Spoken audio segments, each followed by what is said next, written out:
VG tribe. Growing up, Africa was always this rich tapestry of culture, stories, and hidden treasures for me, but I never imagined how much of it I'd come to explore, love, and connect with on a deeply personal level. I remember my first solo trip years ago. I was nervous and unsure of what I'd find. But that journey opened my eyes to a side of Africa I didn't know existed, and now I'm on a mission to show you the real Africa, the untouched, awe-inspiring places that will take your breath away. By the end of this journey, I hope you'll feel inspired to step out of your comfort zone, pack your bags, and explore the unknown. The Blue City. My first stop was Chefchaouen, Morocco, and it felt like stepping into a dream. I remember wandering through those blue-painted alleyways, feeling like I was walking through a watercolor painting. It was my first experience of being completely immersed in a new culture. I met Fatima, a woman who had been dyeing fabrics in the traditional way for decades. She took me into her workshop and taught me how each shade of blue symbolized something spiritual. She said to me, "The blue keeps us close to the sky, close to our Creator." That moment shifted something in me. It taught me that every place has a soul, and you can only feel it when you slow down and connect with its people. Lake Retba, Senegal. Standing by the pink shores of Lake Retba, I was struck by how unreal it looked. I remember asking myself, is this place even real? I met a fisherman named Amadou who showed me how they harvest salt from the lake. Watching him work with such dedication and pride made me realize how much beauty there is in the simplicity of life. This moment taught me that travel is about more than just seeing. It's about feeling. Feeling the grit of salt beneath your feet, the kindness of strangers, and the quiet wisdom of places like Lake Retba, the Great Sand Sea, Libya. On one of my trips to the Great Sand Sea, I underestimated the desert's power. Our guide warned us not to wander too far, but I was so mesmerized by the endless dunes that I lost track of time. The sun started setting, and I realized I was completely alone in this vast expanse of sand. It was terrifying at first, but then I stopped to breathe. The silence of the desert wrapped around me, and in that moment, I felt small but deeply connected to something greater. When the guide found me, he smiled and said, "Now you felt the desert spirit." That was a lesson I'll never forget. Always respect the places you visit. Odzala Kokua National Park, Congo. Tracking lowland gorillas in Odzala was one of the most humbling experiences of my life. I'll never forget locking eyes with a silverback. It was as if he was looking straight into my soul. Our guide, a local conservationist, shared stories about how the community works to protect these gorillas despite challenges like poaching. It made me realize how interconnected we are with the natural world. That day, I promised myself to always support ethical travel that uplifts local communities and wildlife conservation. Nubian villages, Egypt. When I first arrived in the Nubian village along the Nile, I felt like a guest, but by the end of my stay, I felt like family. One evening, my host Amina shared a meal with me under the stars, and we talked about life. She said something I'll never forget. When you welcome someone into your home, you welcome them into your heart. That night, I realized that hospitality isn't about luxury, it's about connection. The next morning, Amina taught me how to prepare foul medames, a traditional Nubian dish, and I can still taste it in my memories. It's moments like these that make travel deeply personal and transformative. Gishwati Forest. After a long hike through Gishwati Forest, I sat by a small stream as the sun dipped below the trees. I could hear the sounds of golden monkeys in the distance. Our guide, Jean-Paul, shared the story of how this forest was brought back to life after years of deforestation. It wasn't just a story of environmental conservation. It was a story of hope and resilience. I closed my eyes and thought about how we all have the power to rebuild, whether it's a forest, a community, or even ourselves. The Plastering Festival.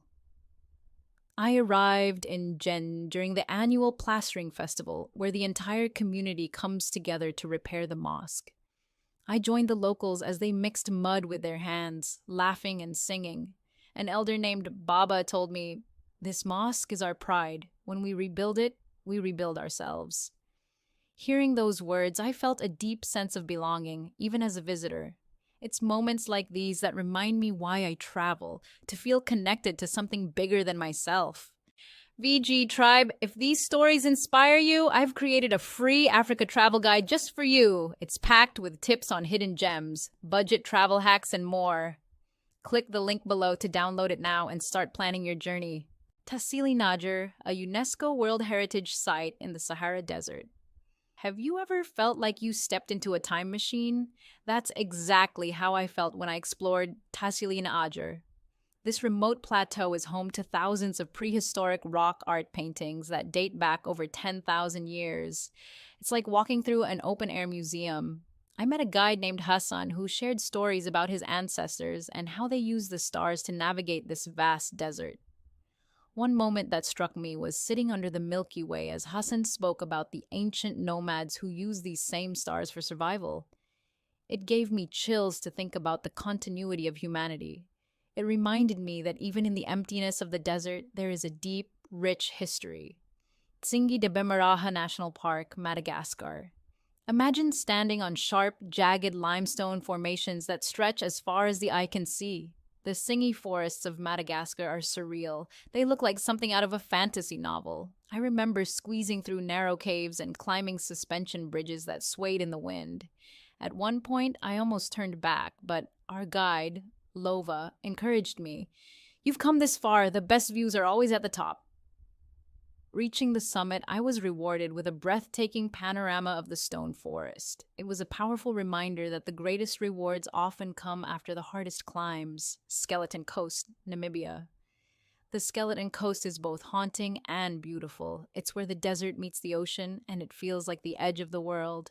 As I walked along the shoreline, I came across an old shipwreck partially buried in the sand. I imagined the sailors who had been stranded here centuries ago, facing the harsh desert with no hope of rescue.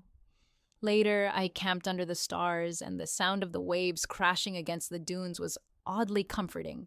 This place taught me that even in desolation, there's beauty to be found. São Tomé and Príncipe.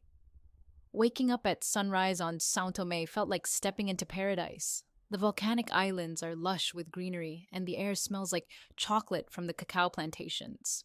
I joined a local farmer, Paulo, who showed me how they harvest cacao.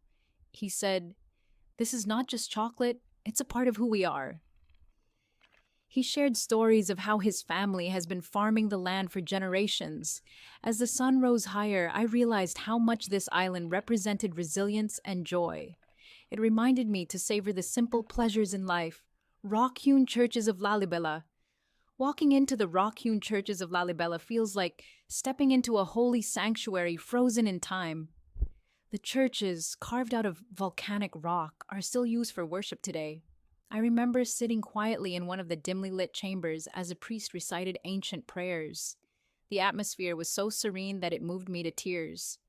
One local guide, Solomon, shared a legend that King Lalibela had divine guidance to build these churches. Whether you believe in the legend or not, you can't help but feel the spiritual energy of this place. Zakuma National Park, Chad. The Zakuma National Park is one of Africa's best-kept wildlife secrets. I went on a safari here, and nothing could have prepared me for the raw beauty of this park. Our guide, Nadia, told us that Zakuma's elephant population has rebounded thanks to conservation efforts. Seeing these majestic animals in their natural habitat was emotional for me, but the highlight was tracking a pride of lions. Sitting in the jeep as the sun set, with the roar of a lion echoing in the distance, was one of the most humbling moments of my life. Ouidah, Benin. Ouidah is considered the birthplace of Vodun, or voodoo, and it's a place of deep cultural significance. I visited a small temple and met a Vodun priestess named Mama Celine. She performed a ritual and explained how Vodun is not about fear, but about harmony with nature and the spirits. One moment that stood out was when she blessed me with a prayer for safe travels. It was a reminder that spirituality is deeply personal, and every culture has its way of connecting with the divine. Boabeng Fiema Monkey Sanctuary, Ghana. The Boabeng Fiema Monkey Sanctuary is a magical place where monkeys and humans live in harmony. The locals consider the monkeys sacred and believe they are the spirits of their ancestors.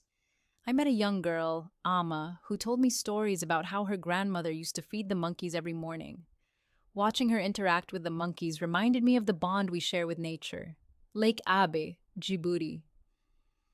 Lake Abe is otherworldly. Its towering limestone chimneys and steaming hot springs make it look like an alien planet.